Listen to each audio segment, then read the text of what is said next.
বিষের দোকান, বিষের দোকান পরিদর্শন সম্পর্কে বলা হয়েছে, পরীক্ষা আসতে পারে যে বিষের দোকান পরিদর্শন কে করবেন।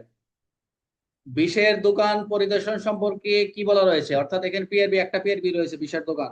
অন্যান্য অন্যান্য বিষয় আইন চলে, ওই যে পয়জান 1919 আইনে চলে যাবে, ওই আইন তো পরে নিয়ে জামিন করতে। তো পিআরবি তে বলা রয়েছে যে পিআরবি 130 অনুযায়ী ম্যাজিস্ট্রেট কর্তৃক ক্ষমতাত পুলিশ কর্মকর্তা, ম্যাজিস্ট্রেট কর্তৃক ক্ষমতা হইতে হবে। আপনি ম্যাজিস্ট্রেট অনুমতি ছাড়া আপনি কখনো বিষের দোকান তল্লাশি করতে যাবেন না। বলা হয়েছে পয়জন 1/1919 অনুযায়ী লাইসেন্স প্রাপ্ত যেসব বিষ বিক্রেতার দোকান যেগুলো লাইসেন্স রয়েছে, যেমন এই 1919 আইন অনুযায়ী, সেগুলো কি করবেন, অফিসার ইনচার্জ নিয়মিত পরিদর্শন করবেন, সার্কেল এসপি পরিদর্শন করবেন। তিনি সেখানে বিষের দোকান মজুদ রয়েছে আইন অনুযায়ী যতটুকু থাকা দরকার সংগঠিত রেজিস্টার গুলো চেক করবেন, পরীক্ষা করবেন।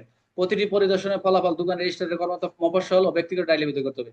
ভেরি ভেরি ইম্পর্টেন্ট এমসিকিউ, যে যে কর্মকর্তা যাদের ক্ষমতা রয়েছে এই বিষের দোকান তল্লাশি করে কোথায় নোট করবেন, জিডিতে না মফস্বল ডায়েরিতে। বলছে মফস্বল ব্যক্তি ডায়েরিতে লিপিবদ্ধ করতে হবে। লাইসেন্সের শর্ত ভঙ্গের কোনো গুরুতর বিষয় যদি ধরা পড়ে তাহলে দ্রুত এসপি স্যারের নিকট বিশেষভাবে রিপোর্ট করতে হবে যে এই লাইসেন্সের এই করা হয়েছে। Very very important. তাহলে বিষের দোকান তল্লাশি করবেন কে, পুলিশ কর্মকর্তা। কি কি করবেন, যে স্থাপনা নিয়মিত পরিদর্শন করবেন, মজুদ গুলো রয়েছে রেজিস্টার পরীক্ষা করবেন, এবং ফলাফল গুলো কি কোথায় নোট করবেন, মফস্বল ব্যক্তি ডায়েরি লিপিবদ্ধ করবেন। তবে লাইসেন্সের যদি শর্ত ভঙ্গ করে বিষয় ধরা পড়ে সেটা পুলিশ সুপারের নজরে আনবেন। এটা হচ্ছে 130। সবাই ক্লিয়ার? এখন দেখেন পরের কোশ্চেন, দাঙ্গা দমন বেআইনি সমাবেশ ছত্রভঙ্গ সশস্ত্র পুলিশ দলের উপস্থিত ম্যাজিস্ট্রেটের দায়িত্ব।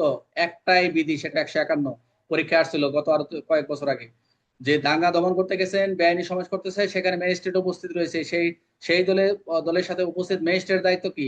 ম্যাজিস্ট্রেটের দায়িত্ব প্রথম কাজ হচ্ছে 151 অনুযায়ী বাহিনীর অবস্থা সেখানে কখনোই পুলিশ দলের যে দায়িত্বপ্রাপ্ত থাকবে সেখানে আপনি যার আন্ডারে থাকবেন কখনোই তিনি হস্তক্ষেপ করবেন না। এটা তার কার্যক্রম পিআরবি বলা রয়েছে যে আপনি হস্তক্ষেপ করতে পারবেন না, ম্যাজিস্ট্রেটের হস্তক্ষেপ করবে না। বল প্রয়োগ গুলি চালানোর সিদ্ধান্ত নেবেন, কখন গুলি চালাতে হবে তিনি সিদ্ধান্ত নেবেন ম্যাজিস্ট্রেট।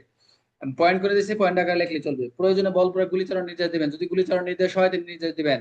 4, নির্দেশ দেওয়ার পর কর্মগত কৌশলগত স্বাধীনতা বাধা দিবেন না, যে যখন কোনো গুলি পর নির্দেশ দেওয়ার পরে বাস্তব বাহিনী কোনো বাহিনীকে ব্যবহার করবে না, যেখানে ব্যবহার হয়েছে সে বিষয়ে দায়িত্বগত কর্মকর্তা নিজেকে সীমাবদ্ধ করবেন না। এবং নির্ধারিত যে সতর্কতার কথা রয়েছে, গুলি চালানোর আগে যে সতর্কবার্তা সেগুলো অবশ্যই ম্যাজিস্ট্রেট প্রদান করবেন। এবং ম্যাজিস্ট্রেট স্যার যখন গুলি গুলি চালানোর নির্দেশ দিবেন এবং সেই গুলি চালানোর নির্দেশ দেওয়া বন্ধ করার ক্ষমতা দিবেন, যখন গুলি চালানো দিচ্ছে এবং বন্ধ করার তিনি কি করবেন, অর্ডার দিবেন বন্ধ রাখেন, এখন স্টপ করে দেন। আগ্নেয়াস্ত্র ব্যবহার রিপোর্ট দাখিল করবেন, কে করবেন, যে আগ্নেয়াস্ত্র গুলো ব্যবহার হয়েছে অবশ্যই ম্যাজিস্ট্রেটকে রিপোর্ট দাখিল করতে হবে। তাহলে আমরা এখানে দাঙ্গা দমন করলে যে ম্যাজিস্ট্রেটের যে দায়িত্ব কর্তব্য সেটা হলো 151, আর কিছু নাই এখানে। এখানে 6-7টা 5-7টা পয়েন্ট, যদি পরীক্ষা আসে উপস্থিত ম্যাজিস্ট্রেট যে দায়িত্ব থাকে তার দায়িত্ব কর্তব্যগত দ্বারা রয়েছে, জাস্ট 151, আর কোনো কিছু নাই।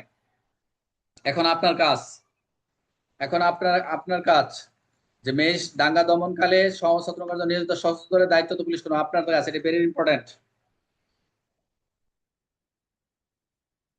152 হবে না এটা? দাঙ্গা দমনকালে জি স্যার। জি স্যার, এটা 152 হলো স্যার। আপনার, যারা যারা পরীক্ষা দিবেন এটা আপনাদের সকলের জন্য।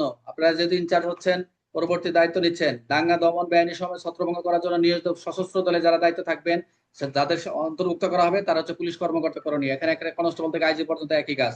অবশ্যই খেয়াল রাখবেন যে আপনি যারা দায়িত্বে থাকবেন কোনো বাহিনী, আপনার যে বাহিনী রয়েছে এমন ভাবে মোতায়েন করবেন যাতে সর্বোচ্চ কার্যকর ফিল্ড অফ ফায়ার, অর্থাৎ সর্বোচ্চ কার্যকর ফায়ার এমন ভাবে ছড়ায় দিবেন না যাতে আপনাদের ক্ষতি হয়। অবশ্যই খেয়াল রাখবেন এই এমন ভাবে সর্বোচ্চ কার্যকর ফায়ার করা যায়। আপনি কখনো কোনো ভিড়ের মাঝে আপনি কাউকে নিয়ে যাবেন না বা আনবেন না, যাতে কি করে আকস্মিক বা আক্রমণে আপনার বাহিনী বা আপনার যে দল থাকবে কন্টিনজেন্ট বিপর্যস্ত না হয় এবং অতিরিক্ত প্রাণহানি ঘটনার ঝুঁকি না থাকে, এটা একটু খেয়াল রাখতে হবে।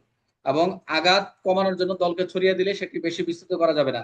কন্ট্রোল মানে ফায়ার কন্ট্রোল দুর্বল হয়ে যায়।